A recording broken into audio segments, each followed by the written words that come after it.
Hi friends, இப்போ வந்து கோதுமை ரவை வச்சு எப்படி நம்ம உப்புமா செய்ய போகிறோன்றதை பார்க்க போகிறோம்.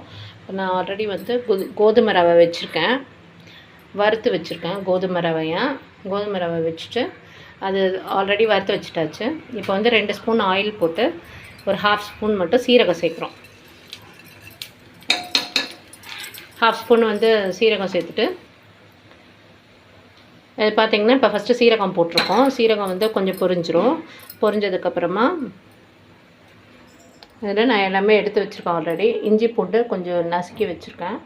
அதேமாதிரி ஒரு தக்காளி கட் பண்ணி வச்சுருக்கேன், ஒரு வெங்காயம் கட் பண்ணி வச்சுருக்கேன், கருவேப்பிலை கட் பண்ணி வச்சுருக்கேன், சின்னதாக தான் சாப் பண்ணி வச்சுருக்கேன், ஒரு பச்சை மிளகாய், கொஞ்சம் கொத்தமல்லி எல்லாமே வந்து சாப் பண்ணி வச்சுருக்கோம். இப்போ வந்து நம்ம தேவையான அளவு தேங்காய் பால், இப்போ நம்ம தண்ணி வைக்கிறோம் இல்லையா, அதுக்கு பதுவாக நம்ம வந்து தேங்காய் பால் எடுத்து வச்சுருக்கேன். தேங்காய் பால் வந்து இதில் எடுத்து வச்சுருக்கேன். இதே வந்து நம்ம தண்ணிக்கு பதிலாக அதை ஊற்றி செஞ்சுக்கலாம். இப்போ அடுத்தது வந்து பார்த்திங்கன்னா கருவேப்பிலை போடுறேன்.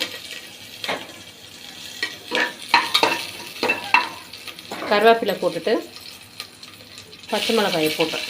காரத்துக்கு வந்து இதுதான் நம்ம போட போகிறோம். மிளகாத்தூள் அதெல்லாம் சேர்க்க மாட்டோம். இதை போட்டுடுறோம். அதை அப்படியே ஒரு மிக்ஸ் கொடுக்குறோம். இஞ்சி பூண்டு பேஸ்ட்டு போடுறோம். அப்புறமா இந்த வெங்காயம் சாப் பண்ணி வச்சுருக்கேன். வெங்காயத்தை வந்து நம்ம போடுறோம். வெங்காயம் வந்து கொஞ்சம் ப்ரௌனிஷாக ஆகிற வரைக்கும் அதுக்கு வெங்காயம் வந்து கொஞ்சம் ப்ரௌன் கலரில் ஆகிடுச்சு. அதுக்கு தக்காளியை வந்து போடுறோம். தக்காளியும் போட்டு நல்லா வதக்குறோம்.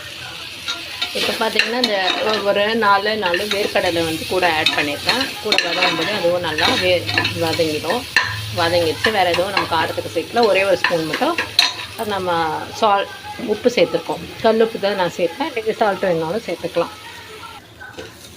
இப்போ பார்த்திங்கன்னா இதை வந்து நான் வந்து ஆட் பண்ணிவிட்டு இந்த தேங்காய் பாலை ஒரே ஒரு மிக்ஸ் மட்டும் கொடுத்துட்டு இந்த தேங்காய் பாலை இதில் ஊற்றுறோம். 1.5 டம்ளர் எடுத்து வச்சுருக்கோம்.